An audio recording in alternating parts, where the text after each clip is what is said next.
Yo, what's up guys, Jack here, and today after hearing the news that H1Z1 is splitting up into two different games, BR and Survival, good call by the way, I've decided to put together some quick tips and hints on how to survive and dominate in the Battle Royale game mode. It can be very overwhelming when you start playing BR, so here is some advice that will hopefully help you get you on your feet. Firstly, when you're in the lobby it gets a bit warm, so make sure you shred all of those clothes. Who needs clothes anyway? Either make them into bandages, and trust me you'll need some of those, or you can use the cloth in the discovery tab to discover a satchel. Now most of the time when you land on the ground you'll find a backpack straight away, but there are the odd times you won't and you end up finding a couple of guns with ammo but you don't have enough space to put it all in there, and that can be really annoying. Either go full bandages and hope you'll find a backpack, or make a satchel which you can shred if you do end up finding a backpack, or maybe you don't do too well with the cold so you just want to keep all your clothes on. It's your choice. As a side note, remember to pick up t-shirts, hats, caps and backpacks even if you have them already, because you can shred them into bandages. If you're in a jam, you can also apply a bandage while crafting at the same time. It's good to know. PS, when you're in the lobby and don't want to hear all the nonsense on voice comms, you can simply press Ctrl and M to mute the game until you're live in a match. The sound of silence is a wonderful thing. And when the game loads and you're parachuting in, a nice trick is to strafe so you move faster. Really easy, just press forward as well as a side direction, so either A or D at the same time, and get used to heading to your desired location sideways because you're going to get there much faster if you use this technique. Now when you're on the ground, try to find a helmet if possible. These will protect your head against gunfire and could save your life. You've got two kinds, the motorcycle helmet and the military helmet.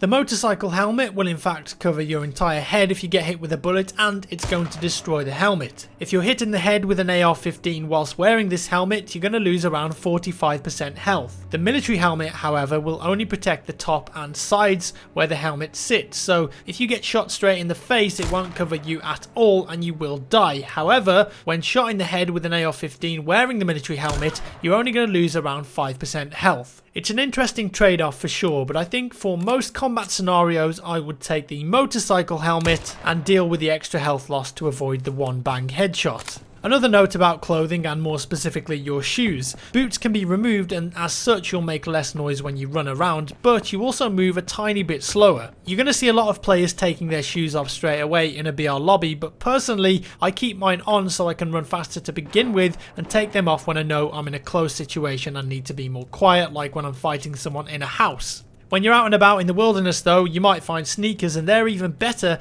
because they're actually slightly faster than the normal boots and also quieter. Running with your fists out also helps you run faster, but clearly is more risky if you come across anyone because you're going to have to ready your gun. You should probably only ever do that if you're in a real jam and need to move fast. Quick fire tip here in the middle. Stuck in Pleasant Valley housing section and can't get out of one of the gardens? Well, don't worry, you can just shoot down the fence panels. Now of course this gunfire is going to give away your position, but if needs be you can blow a fence down and get the hell out of there. You can also use this to really surprise an enemy on the other side of the fence who might not know about this mechanic. Next, some car tips. Did you know that you can use Control and 1, 2, 3 and 4 to switch seats in a car? Providing someone isn't already sat in the seat you're trying to move to, of course, because it's going to get a bit too cozy. This is really useful if you're driving along with some friends and your pal in the driver's seat gets 420 YOLO'd and you just end up in a ghost car grinding to a halt. Use Control and 1 to switch to the driver's seat and take over the reins to get you and your friends the hell out of there. If you're driving on your own, you can also use this to be extra sneaky. If you see another car or player up ahead, you can quickly switch seats so you can fire off some shots and then switch back to the driver's seat to carry on driving. It takes some practice to get right, but this filthy tactic can actually be quite useful at times.